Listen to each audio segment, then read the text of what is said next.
All right, let's go ahead and work on some SAS programming. The other day, I showed you how to enroll in a SAS course, how to start a SAS course if you're an instructor, how to enroll, how to do some data managing procedures. But today I'm going to just run some different statistical analyses methods.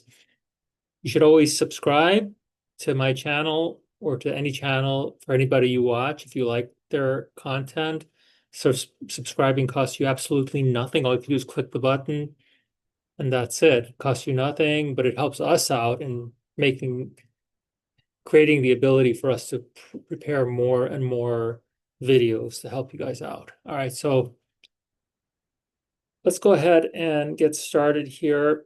So we're going to start by running a few different procedures. The data set we're using is my first data set. It's just one that I use with my students a lot. And let's go here. So on the left panel, you'll see I have a bunch of files that I use, but the one that I'm working with don't really need these current projects or any of these other things.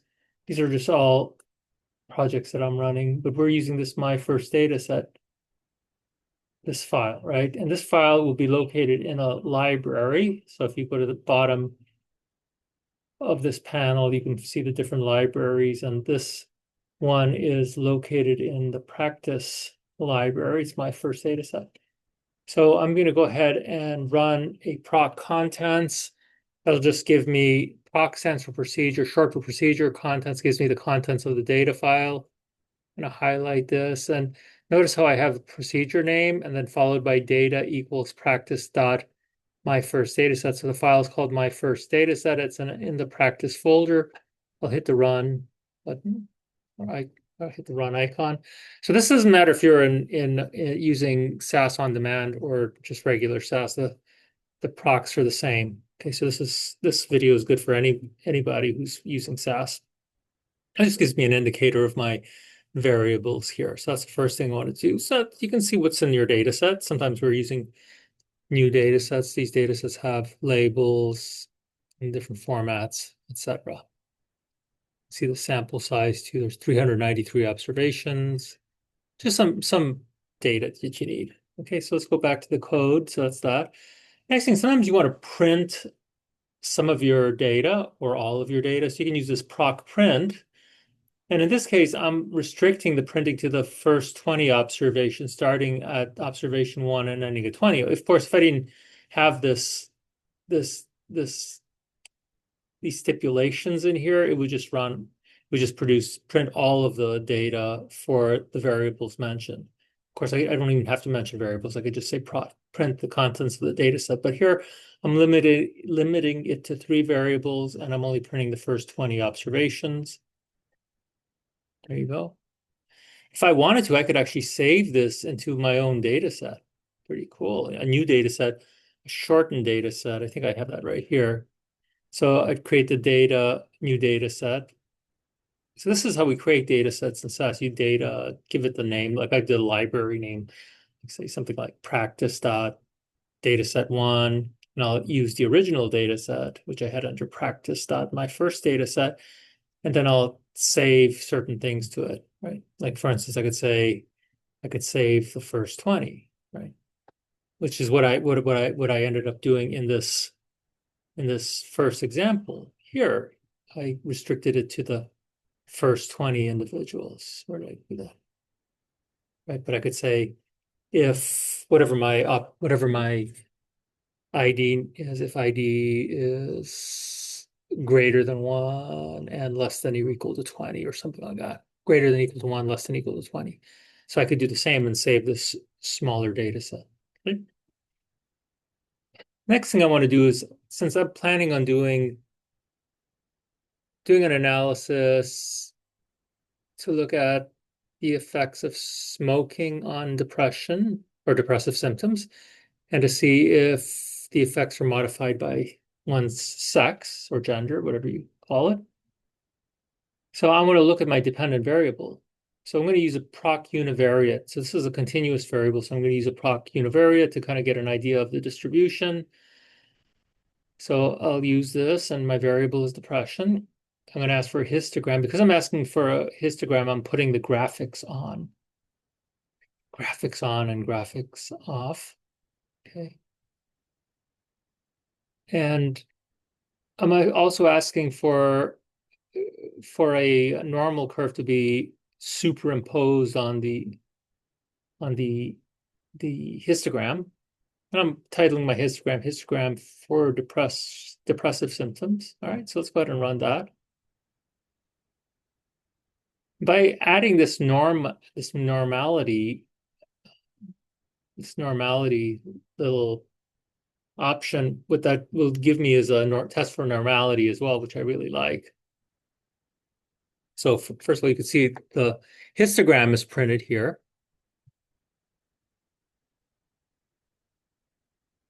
I can look at my data and I'll see like the mean, standard deviation, skewness, and kurtosis.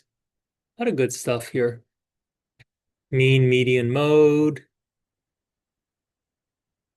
range, variance, standard deviation, interquartile range. Test. So this is like a one sample t-test where we're testing whether or not the mean differs from the population mean of 0. That's cool. So you don't have to do one sample t-test. You could just do this. And then you also get these non-parametric equivalents. So you got a lot of different stuff here. It's pretty cool. I'm looking at my data. Let's see, yes, here's the normal curve. And here's our distribution. So it's kind of skewed to the right. And I get my different tests for normality. Like I like the Kolmogorov-Smirnov test. And that shows me that, well, our null hypothesis would be normality. So this is showing me that there's a violation of normality, right? Depends on what I'm doing. Like if I'm just doing a t-test, I mean, it depends. It doesn't look really horribly different from normality.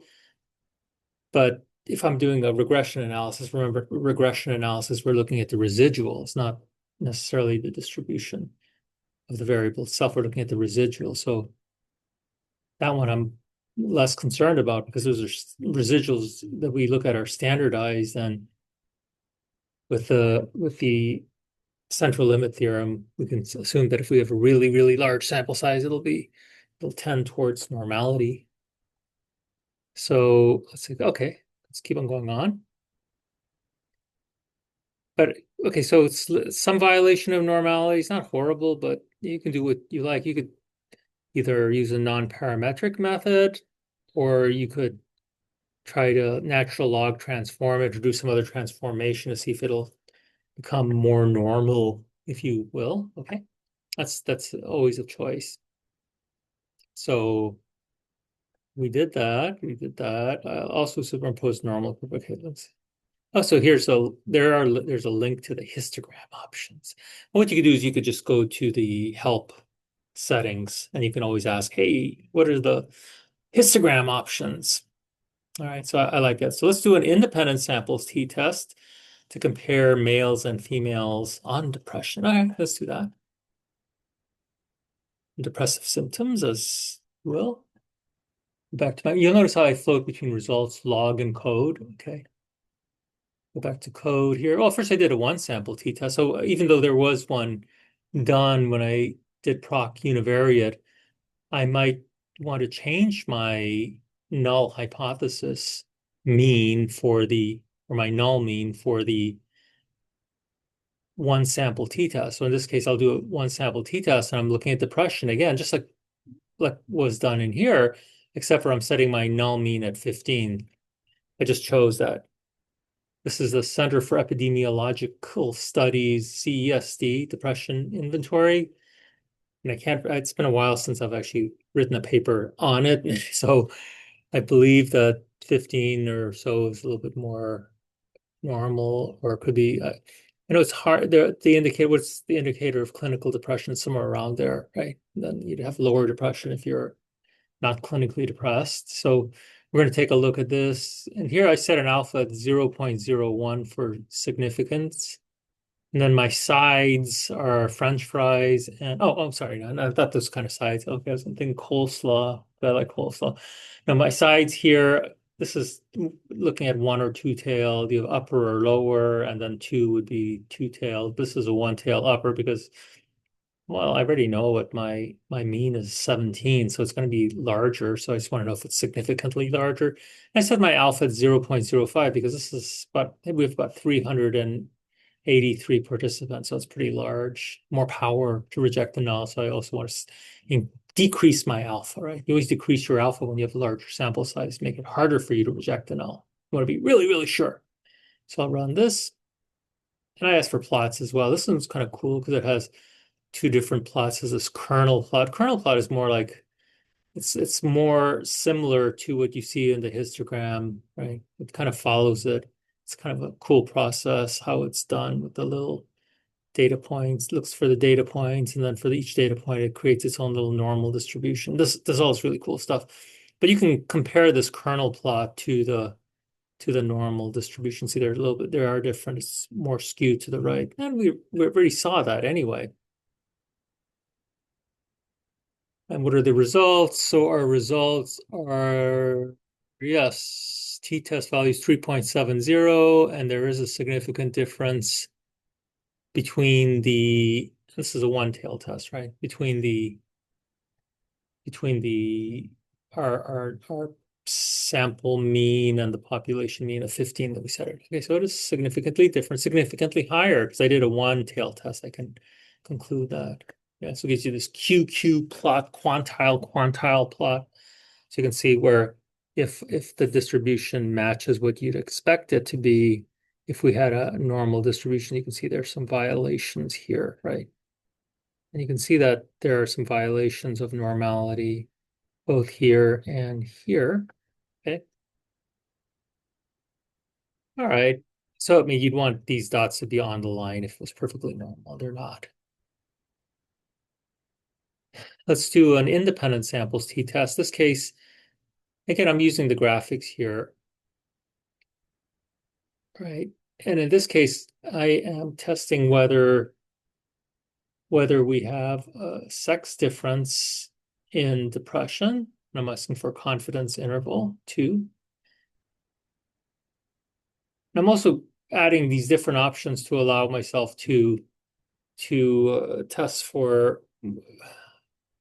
test whether we have equality of variances, what would happen if we don't have equal variances. So let's go ahead and run these. All right, so let's nice graphs again. This shows you for males and females, right? So we know depression is higher in females than it is in males. This is females is 0, males is 1 here. Just because it's not that necessarily females have higher depression. They're probably more likely to report their depression, and males we're too stupid to report our own problems. So you get these differences, well, these different types of tests. There's tests that assume equality of variances, and there's tests that don't assume equality of variance. If you assume equality of variance, you can use this pooled standard deviation in the denominator of your calculation. Otherwise, you can use different kind of uh,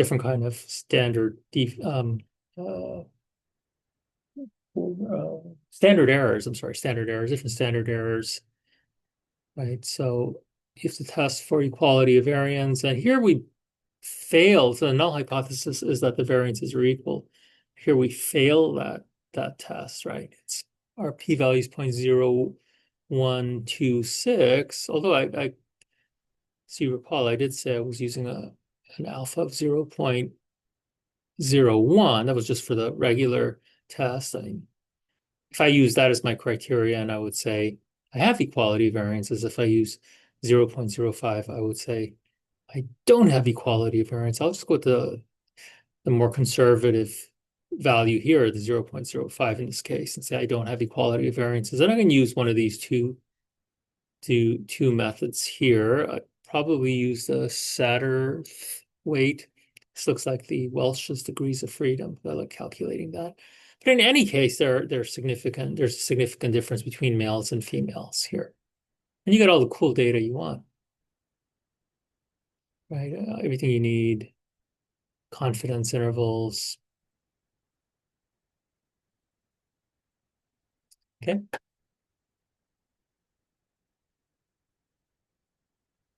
Let's move on to an ANOVA. So sometimes you work with variables that have more than two levels to them, and you want to test whether there are differences. In this case, I'm using a variable that I created out of my body mass index variable called quad BMI. So they're divided into quartiles, lower to the highest quartile of body mass index.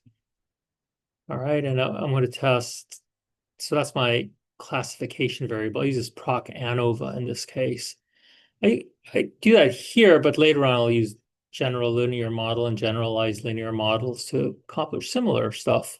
But I have more than one predictor variable. So here, my excuse me, my model is depression is the dependent variable, and quad BMI is my predictor variable. Regression and ANOVA are pretty much the same thing, right? You just use different procedures sometimes.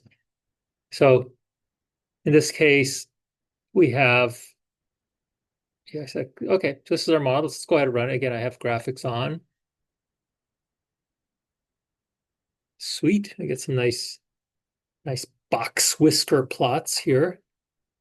So here's quad BMI, queed BMI. Quad BMI has 0, 1, 2, 3. Those are the variable levels. 393 observations. I have some missing data, a little bit. You always have some missing data. And we look at our ANOVA table, right? Model error. Sums of squares. I love the ANOVA table because it's so nicely done. It's so beautiful, isn't it? So the way it's done. Let's see, in here we have our R square, not very good. So you can see that this is not a significant model. Surprises me that quad BMI did not predict depression. And here you have these box whisker plots. You see the means of the different groups. See some outliers there. Okay. That's just your one way. One way ANOVA means there's one independent variable. In this case, our independent variable was BMI. It's a one-way ANOVA. But often I want to do more than a one-way ANOVA. Maybe I want to do a two-way ANOVA. Oops, what is this? There you go. A two-way ANOVA where I have two predictor variables that are both categorical. I'm going to do something a little bit different. I'm going to look at the effect of smoking, sex, and then have a sex by smoking interaction. Because when you have more than one predictor variable in an ANOVA, you're usually going to want to test the interaction. So the interaction would test whether the effects of smoking on depression, if any, differ between males and females. So in other words, do we have moderation? Does sex moderate the effect, if any, of smoking on depression? So here's under class, I have two categorical variables, sex and smoking, or you can call them discrete if you prefer that. This one is binary. I think this one has like 5 levels to it, as far as I remember. Never smoker, experimenter, monthly smoker, weekly smoker, daily smoker, something like that. And okay, so this is general linear model. So this can include any kind of regression model. Let's hit that run button. And here we can see that, again, we have this really nice model. It shows us, yeah, there are 5 levels of smoking, 2 levels of sex. We have 387 out of 393 folks. We have a nice ANOVA table with a significant effect here. And both sex and smoking have, well, actually, let's take a look at yes, both sex and smoking have significant effects on depression. However, there's no significant sex by smoking interaction. So there's the effect of smoking on depression does not differ between males and females. So when you don't have a significant interaction, you interpret the main effects. Each of these would be called a main effect. Like there's a main effect for smoking, and there's a main effect for sex. So here you can see the different sex levels, 0 and 1. Okay. Females have higher. You can see there's more. It's higher up than for males. There's more density down at lower levels of depression, and then we see that that the different levels of smoking are related to depression. So 4 is higher than the others, with the exception of two. There's some crossing over here. Interesting stuff. Interesting stuff. Real data.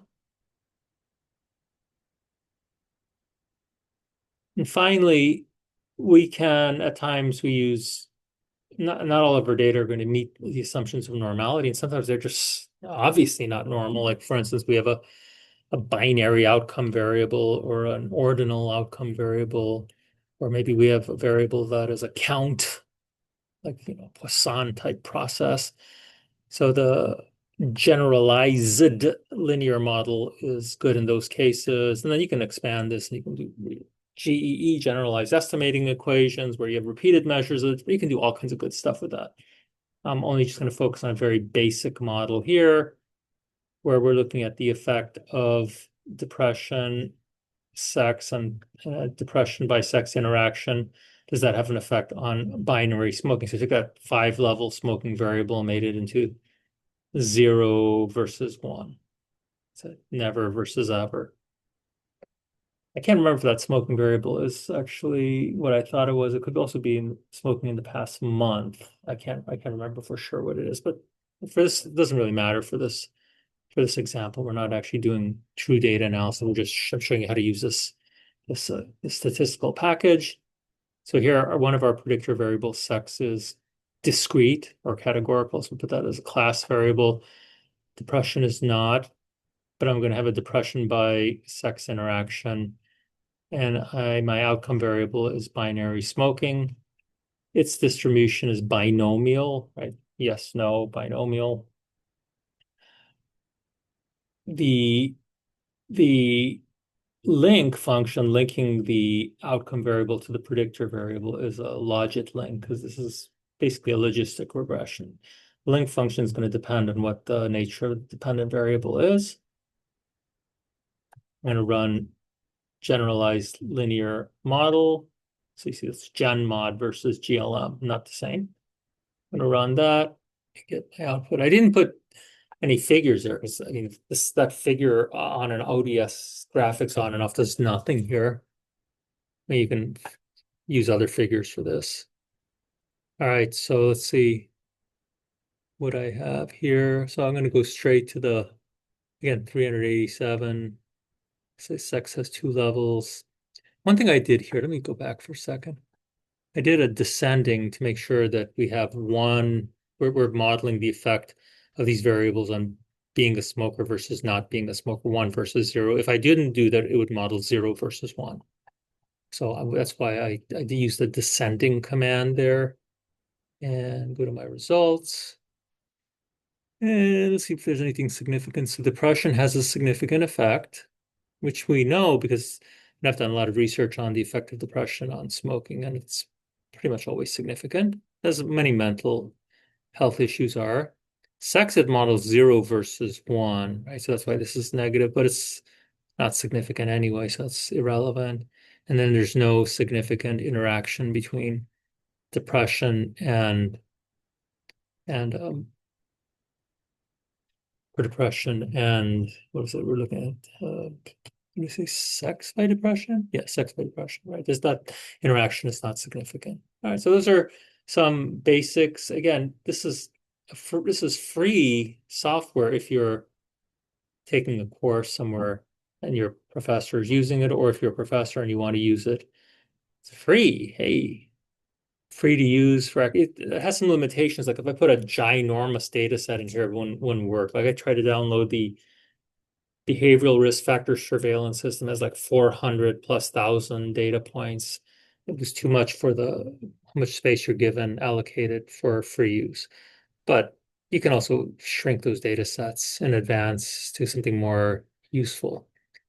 If you want to have all full options, you just have to buy the package, but I'm not going to buy it. It's expensive. If somebody else wants to buy it for me, hey, well, but I'll use this one, especially for teaching and doing most of the data analysis I do is using smaller samples anyway now. So it's very, very useful. But these methods apply to this code applies to any version of SAS. Thank you very much.